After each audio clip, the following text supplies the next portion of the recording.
This is Mark with the ATL Now. I am sitting here today with Mr. Alvin Garrent. My man. Yeah. So let's get this out of the way first of all. Can we get a roll tide? Roll Tide. That's what Roll. I'm talking about. Now it's official. But anyway, I'm sitting here tonight. It's his album release party, listening party. First of all, I just want to say from the ATL Now, we are so grateful and thankful that we have this opportunity to sit with you and just kind of talk about what this is all about tonight in your own words. So let's go ahead and get into that. Tell us what this is all about tonight from your perspective. Well, my new album is entitled Talk to Her Like This. And so a big part of my promotion is to have conversation around the music.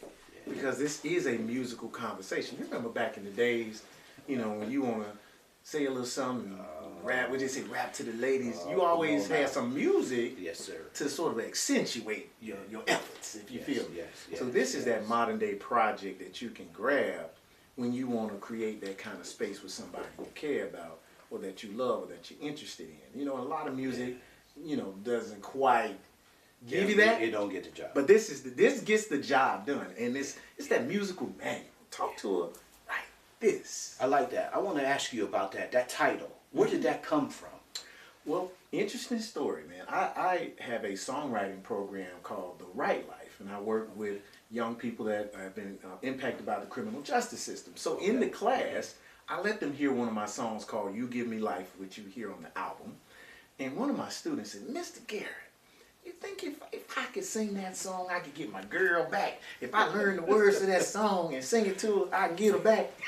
So it just, we all laughed, of course, but I thought, I'm like, he's literally saying, if I can talk to her like this, I can get my girl back. And so that sort of triggered my thought process to say, hey, what about a musical project that guys can pick up and say, if I can sing to her like this, well, just grab this album. Hey, girl, come on back. So that's a true story, man. You know what? I love that. Because, as you said, back in the day, we used to have to put in work. Had to make the mixtapes, love tapes with all the little songs on there. LL Cool J, and I'm alone in my room. Sometimes I stare at you. So, yeah, you know. But we ain't gonna go there right now. So we gonna stay focused. So talk to her like that.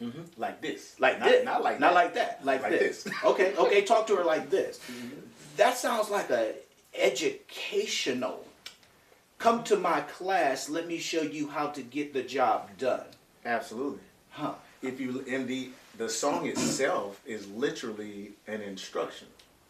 It's saying, hey, her eyes may camouflage her smile may camouflage her insecurity. You know what I mean? She may dress it up. If you mess it up, it may be hard for you to see. So I'm getting your attention, brother. So I go into the song and I say, look her in the eyes, grab her by the hands, and talk to her like this. Make sure she feels it. Make sure she hears your heart. She's gonna know it if you talk to her like this. Come on now. Wow.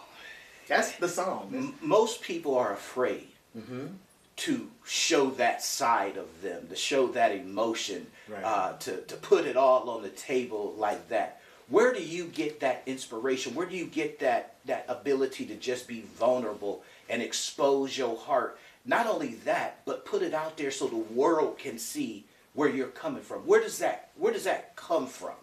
I have to give a shout out to my father, Alvin Garrent Sr. You know, when I was a young man, you know, getting to that stage where I wanted to know, like, about girls and learn about girls, I actually had a loving father who could sit me down, you know, and first he demonstrated it to my mother. You see what I'm saying? He was very affectionate man. He still is. They've been married 50 years. But when I started asking questions, he would always say, son, talk to her like this. You know what I mean? He taught me the type of person to be, but also the type of woman he felt I should aspire to have. And that's somebody that you can talk to.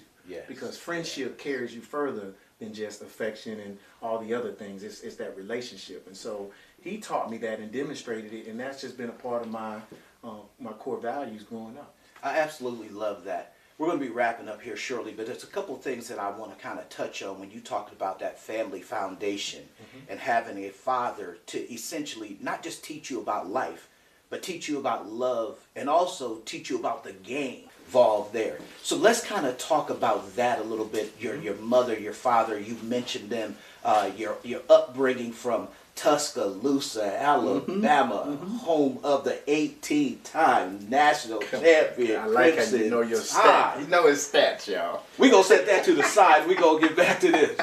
Tell us about a little bit about that foundation right there and how that kind of shaped you.